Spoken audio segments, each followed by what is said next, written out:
और अब एक नजर इस वक्त की 25 बड़ी खबरों पर।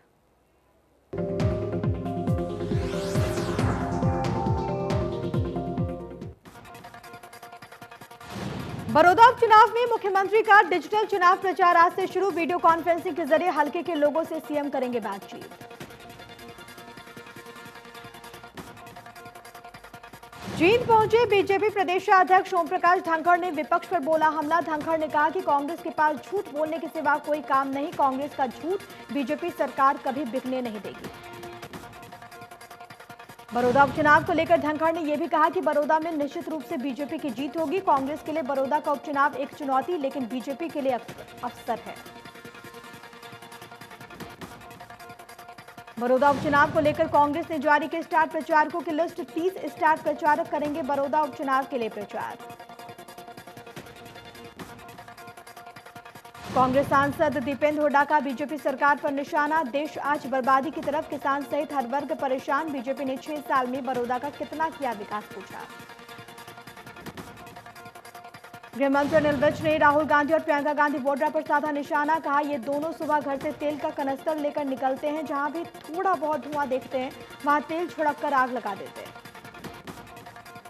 गृह मंत्री अनिल विज ने कहा कि प्रदेश में emergency response and support system dial 112 इस साल 30 दिसंबर से शुरू हो जाएगा। इसके बाद राज्य के किसी भी क्षेत्र में 15 से 20 मिनट में आपातकालीन पुलिस और अन्य सेवाएं उपलब्ध होंगी। कैथल में पियोदा रोड पर सीएम फ्लाइंग की टीम ने मिठाई की दुकान पर छापेमारी की, जहां से टीम ने भारी मात्रा में मिलावटी मिठाइयां बरामद की। पलवल के एक पिता पर अपनी बेटी से दुष्कर्म करने का आरोप लगा। पीड़िता की मां ने पुलिस को देकर शिकायत में कहा कि उसका पति अपनी बेटी के साथ 3 से 4 साल से दुष्कर्म कर रहा है। करनाल के आनंद विहार में एक घर में 2 लोगों की लाश मिलने से इलाके में हड़कंप मच गया। पुलिस के अनुसार दोनों मृतक आपस में मामा भांजे। पलवल के होटल में पांडुवन मंदिर के पास 40 साल के व्यक्ति का अधजला शव मिलने से सनसनी फैल गई। पुलिस से मिली जानकारी के अनुसार हथियारों ने व्यक्ति की हत्या कर शव को आग के हवाले कर दिया।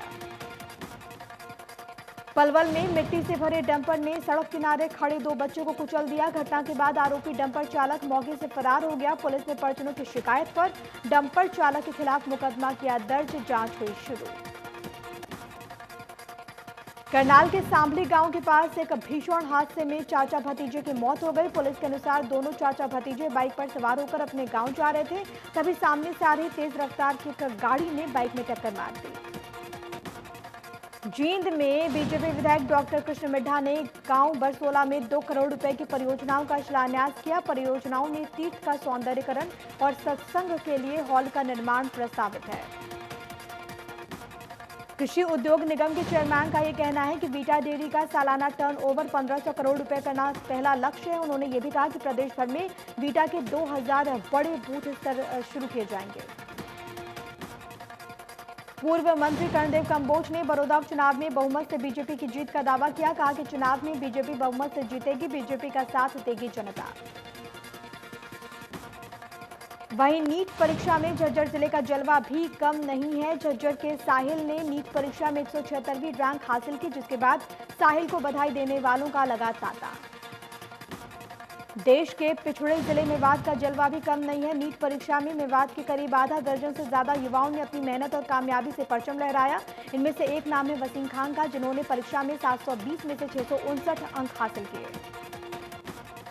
इलाहाबाद में शारदीय नवरात्र की धूम देखने को मिल रही है। रेलवे कॉलोनी में दुर्गा मंदिर में नवरात्रि का उत्सव धूमधाम से मनाया जा रहा है। कोरोना के खतरे को देखते हुए मंदिर प्रशासन ने पूरे मंदिर प्रांगण को सैनिटाइज करवाया। पलवल में नवरात्र के दूसरे दिन मंदिरों में श्रद्धालुओं की भीड़ देखने को मिली। मंदिरों में सुबह से भक्तों का तांता लगा हुआ है। रोहतक की नई अनाज मंडी में किसानों के धान और बाजरे की आवक आनी शुरू हो गई है। किसानों को शुरुआत में ही दिक्कतों का सामना करना पड़ रहा है। सिर्फ 8 क्विंटल बाजरा ही खरीदा जा रहा है। बिहार से राजस्थान की गाड़ियों में चावल भरकर आए 5 ट्रकों को रतिया में किसानों ने रोक दिया। कब्जे में लेकर अधिकारियों को सूचित किया। पूरी दुनिया में कोरोना के 3 करोड़ 99 लाख हुई संक्रमितों की संख्या। अब तक 11 लाख 14 से ज्यादा मरीजों ने जान गंवा दी है। दुनिया में अब 89 लाख 57 हजार केस एक्टिव। देश में फिर सामने आए 61,893 नए मामले, 1,031 की मौत। कुल मरीजों की संख्या 75 लाख के करीब। एक्टिव केस 7,83,000 से ज्यादा। हरियाणा में 24 घंटे में 1,148 नए मामले आए सामने, 6 मरीजों की मौत। 1,49,000 के पार पहुंचा संक्रमितों का आंकड़ा।